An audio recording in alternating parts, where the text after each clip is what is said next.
জগন্নাথ দেব উঠে পড়েছে, দেখতেই পাচ্ছেন। আর ওই যে ছেলে শুয়ে। নমস্কার, নতুন একটা ভিডিও নিয়ে চলে আসলাম। উঠে পড়েছি, ফ্রেশ হয়ে গেছি।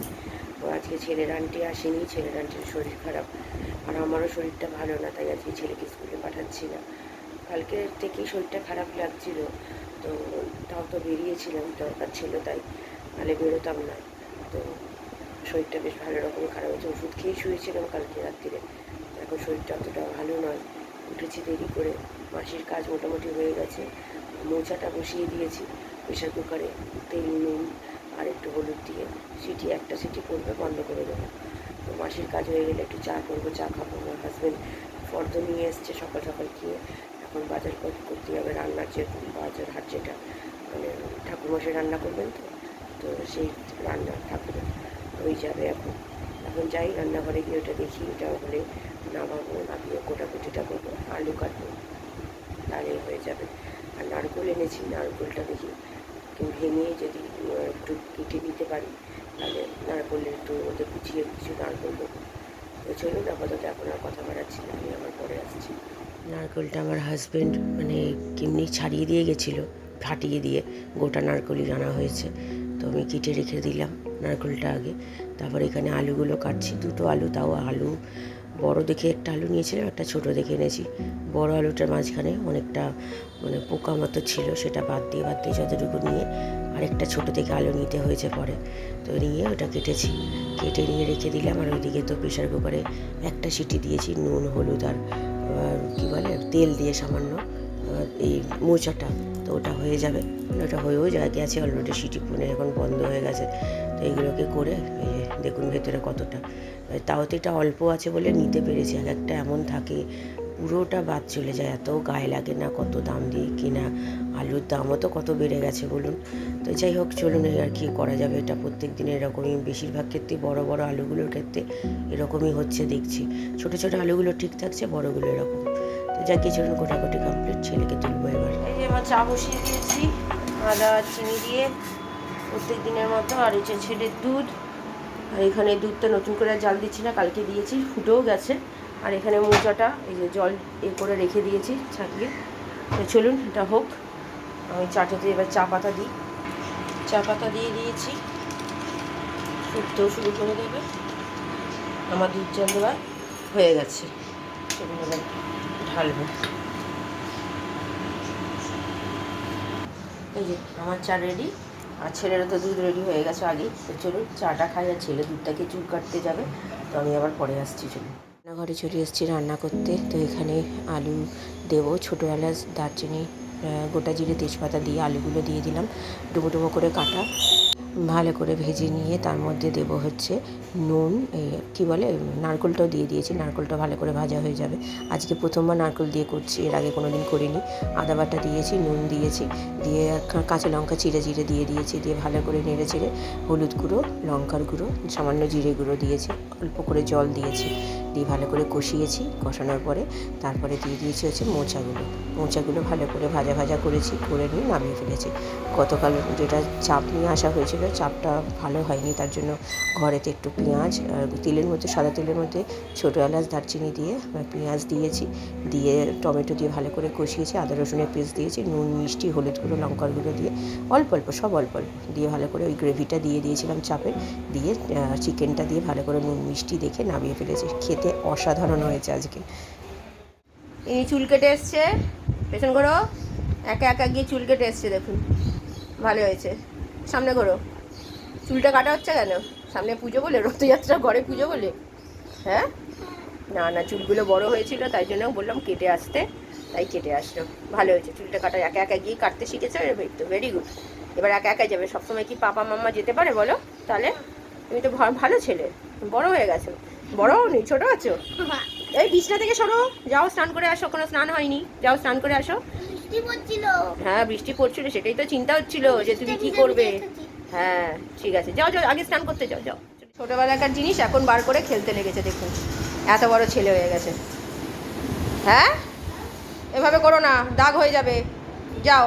আর এই স্টুডেন্ট চলে এসছে, একজন এসছে, আরেকজন আসবে না আজকে, ও পেট ব্যথা, তাই ওই ঘরে আমার হাজব্যান্ড খাচ্ছে বলে এখন এই ঘরে পড়তে বসিয়েছি। পায়ে ব্যথা বাবা, লেগে যাবে। তো চলুন, আমি গ্যাস পরিষ্কার করে নিয়েছি, স্নান করতে যাব, ততক্ষণ কাজ দিয়ে গেলাম, ও করুক, আমার ছেলে আছে দেখবে। দুপুরের খাবার এই যে মোচা, নারকোল দিয়ে কিশমিশও দিয়েছিলাম এর মধ্যে, আর এই কালকের পোস্তর বড়াও এক্সট্রা ছিল, রেখে দিয়েছি গরম করে, 3 জনে 3টে নিয়ে নেবো। মানে আমার হাজব্যান্ড একটা খেয়ে গেছে, আর এটা হচ্ছে সেই কালকে চাপ নিয়ে এসেছিলাম, তো চাপটা খুব একটা ভালো করেনি, তার জন্য ঘরে আবার আপনাদের সাথে তো শেয়ার করেছি, দেখেছেন, তো এটা করেছি, খেতে দারুণ হয়েছে। তো চলুন খাওয়া দাওয়া সেরে নিই। এখন 2:30 বাজে, আমার স্টুডেন্টকে 2:10-15 নাগাদ ছেড়ে আমার ওই ঘরের চাদরটা চেঞ্জ করলাম, যেহেতু সব লোকজন আসবে, তো একটু ভালো চাদর টাদর পেতে পরিষ্কার করে এখন খেতে যাবো, বসবো। তো চলুন, ছেলের বিকেলে আন্টি আসে, সকালবেলা তো আজকে আন্টি মানে এসছিল, মানে আসবে না প্রথমে বলেছিল, তো আবার চলেও এসেছিলো, তখন আমার ছেলেকে চুল কাটতে পাঠিয়ে দিয়েছিলাম, তো তার জন্য বাড়ি পাঠিয়ে দিয়েছি, তারা বসে থেকে তো লাভ নেই। তো চলুন, বৃষ্টি পড়ছে এখন, এই যে দেখুন মোচাটা কেমন খেলে বলো?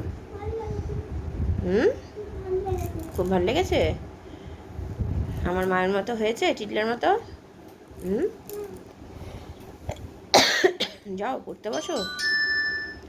আন্টি তো সকালবেলা এসে ঘুরে গেল, তুমি তখন, তোমার আন্টিরই এটা ভুল হয়েছে যদিও, নাহলে পাঠাতাম না। যাক, একদিকে ভালো হয়েছে, তোমার চুলটা অনেক বড় বড় হয়ে গেছিলো। ঘুম পাচ্ছে কেন? তুমি তো দেরি করে উঠেছো আজকে, ঘুম পাওয়ার তো কথা নয়। না, যাও গিয়ে পড়তে বসে যাও, নিয়ে পড়ে নাও, আন্টির যা যা পড়া আছে, আর গুড নাইটটা নিয়ে গিয়ে লাগিয়ে দাও। কোনো ছুটি নয়, যাও। আমার আজকে শরীরটা খারাপ বলে কিন্তু তোমায় পাঠাইনি, ঠিক আছে? যাও, চলে যাও বাবা, যাও। গুড ইভিনিং, এখন বাজে 3:40, খাওয়া দাওয়া সেরে নিয়েছি, তাও মোটামুটি 3টের মধ্যে খাওয়া হয়ে গেছে। তো মোবাইলের কাজ ছিল, তারপরে জামা কাপড়গুলো উলট পালট করা, সেগুলো করে দিয়েছি। বৃষ্টি পড়ছে যেহেতু, বাইরে তো মেলেছিলাম, বৃষ্টি শুরু হয়েছে, তুলে নিয়ে ঘরে মেলে দিয়েছি, সব উল্টে পাল্টে দিয়েছি, যদিও শোকায়নি পুরোপুরিভাবে, আমার ছেলে এখন ওই যে করছে। তো যাই হোক, তো ওগুলো করে এসেই বসলাম। তো খুব ভালো খেয়েছি, মোচাটা যা ভালো হয়েছে কি বলবো। আমার মা যেরকম বলে দিয়েছিল, আমি তো ওরমভাবেই করি, আমার মা আরও বলেছিল নারকোল দিয়েছি, কিশমিশ দিই না অন্য সময়, তো এবার কিশমিশও দিয়েছি। মানে কিশমিশটা ভিজিয়ে রাখার কথা ছিল, কিন্তু ভিজিয়ে রাখতে আমি ভুলে গেছিলাম, তো নিয়ে ধুয়ে দিয়ে দিয়েছি। আমার হাজব্যান্ড মোচা খুব একটা যে ভালো খায় তা নয়, মোটামুটি খায়, কিন্তু আজকে 2বার চেয়ে খেয়েছে। আমি একবার যেটা দিয়েছিলাম সেটা, তারপরে আবার নিয়ে দাও তো বলে, এত ভালো, আর কিশমিশ দেওয়াতে ওরা আরও বেশি ভালো লেগেছে, নারকেল কিশমিশ দেওয়াতে। তো খুব ভালো খেয়েছে, আমরাও খুব ভালো খেয়েছি। রাত্রিরে তো ওই চাপটা বললাম না, চাপটা ভালোভাবে করেছি, তো ওইটা দিয়ে রুটি বিরিয়ানি সব আছে, মিলেমিশে হয়ে যাবে। তো চলুন এখন একটু রেস্ট নিই। ছেলের তো বিকেলবেলা আন্টি আছে, আর আমার পড়ানো নেই, সকালবেলায় পড়িয়ে দিয়েছি। আর একজনকে পড়িয়েছি, আর একজনকে বলেছিলাম আসার কথা, তার পেট ব্যথা, তার শরীরটা ভালো না, সে আসবে না। অ্যাকচুয়ালি আজকে পরীক্ষা ছিল, পরীক্ষা নিতাম অঙ্ক, তো ওই জন্যই পেট ব্যথা শুরু হয়েছে, সেটা আমি বুঝতেই পেরেছি। এত রকমের ফাঁকিবাজ, বুঝতেই তো পারছেন। তো ঠিক আছে, চলুন এখন একটু রেস্ট নিয়ে পরে আবার বিকেলে আসছি। ছেলে এখানে সন্ধে দিতে বসে গেছে, মাসি তো কাজ করা হয়ে গেছে, রুটি করছে, রুটির মাসি। তো চলুন, আমি ঘুমিয়ে পড়েছিলাম, ওষুধ খেয়েছিলাম কাশির, এত ঘুম, এখনও পর্যন্ত চোখে ঘুম রয়েছে আমার। ছেলের এখন খেতে হচ্ছে কিছু চুটুর পুটুর, তার জন্য ওই চিপসগুলো আনিয়েছিলাম, সেই চিপসগুলো বার করেছে, খাও। আমারটাও রয়েছে। কী হলো তোমার? 7:05 বাজে, মাসি কাজ করতে চলে গেছে, রুটির মাসিও একটু আগে গেছে। তো চলুন, ছেলের আন্টি ঢোকার আগে একটু খাই। আমার বাবা মা আসবে 2 দিন পর, তাই জন্য খুব আনন্দ। চলুন পরে আসছি। চিপস খেয়ে এখন পড়তে বসছে, পড়তে তো বসেই গেছিলো, তো এখন বাজে 8:10 বাকি। হ্যাঁ, সে তো লাগবেই, হ্যাঁ বৃষ্টি আবার পড়ছে। ছেলে তো এখন পড়তে বসছে, দেখালাম। আর আমার জল বাড়ন্ত ছিল, খাবার জল সকাল থেকে ভরতে পারিনি, শরীরটা ভালো ছিল না, আর এখন জলটা বসিয়েছি, খাবার জল, আর বোতলগুলোও ভরে রাখলাম। এতটা শরীর আমার খারাপ লাগছিল, মানে এত ঘুম পাচ্ছিল, আপনাদের সাথে যখন সন্ধেবেলা ভিডিওটা করছি তখন চোখ মানে ঢুলছে, ওষুধ খেয়েছি না আমি, ওই কাশির ওষুধ, সেই জন্য। তো যাক গিয়ে, রাত্রিবেলা তো বিরিয়ানি সব বার করে রেখেছি, রুটি করিয়েছি অল্প করে, আর চাপ আছে, সব মিলিয়ে খাবো। তো চলুন, আমি আবার পরে আসছি। রাত্রের খাবার এটা আমার হাজব্যান্ডের, ও বিরিয়ানি খাবে না। এটা হচ্ছে আমার ছেলে যা বিরিয়ানি, আমার হাজব্যান্ড আর ছেলেরটা মিলিয়ে মানে ফুলফিল হয়ে গেছে। আর এটা হচ্ছে আমার, 2টো রুটি নিয়েছি, আর এইটুখানি বিরিয়ানি ছিল, নিয়েছি আমারটা। ডিম আছে, ডিমটা সবাই নিয়েছি একটা একটা করে, 3টে ডিম ছিল, কালকে ডিম কেউ খায়নি। তো ছেলের 1 তারিখ থেকে পরীক্ষা, টেনশানে শুরু হয়ে গেছে আমার ছেলের। জন্মদিনটা পুরো ম্যাচেকার, গত বছরও তাই, এবছরও তাই। তো চলুন, আর কি করা যাবে, প্রত্যেক বছর এভাবেই দেখছি 1 তারিখ থেকে পরীক্ষা শুরু হচ্ছে। তো খেয়ে নিই, পরে আসছি। রাত্রিরে খাওয়া দাওয়া তো হয়ে গেছে, তাও আজকে অনেকক্ষণই হয়ে গেছে, এখন 11:30 বাজে। তো মোটামুটি সব কাজ গোছানো হয়ে গেছে, জামা কাপড় ভেজানো, চাল ভেজানো হয়ে গেছে। তো পরশু দিন থেকে ছেলের স্কুল ছুটি পড়ে যাচ্ছে, কালকে স্কুল যাবে। তো ওদের স্কুলে কিছু কাজ হবে, মানে রিপেয়ার করার কিছু কাজ হয়তো হবে, তো সেই জন্য ছুটি দিচ্ছে। তো 1 সপ্তাহ মতো ছুটি আছে, 20 তারিখ অবধি ছুটি আছে। তারপর আবার স্কুল খুলবে, কটা দিন স্কুল হবে, হওয়ার পরে আবার 1 তারিখ থেকে পরীক্ষা, মানে সেকেন্ড টার্ম পরীক্ষা। সেটার জন্যই চিন্তা। 28 তারিখ তো আমার ছেলের জন্মদিন, তো সেই জন্য ভালোভাবে সেলিব্রেটও ঠিকমতো আমরা করতে পারি না। গত বছর থেকে দেখছি 1 তারিখ থেকে পরীক্ষা দিয়ে দিচ্ছে। তার আগে কিন্তু মোটামুটি ওই 12-13 তারিখ থেকে পরীক্ষা দেয় আগস্ট মাসে, কিন্তু গত বছর থেকে 1 তারিখ থেকে পরীক্ষা দিয়ে দিচ্ছে।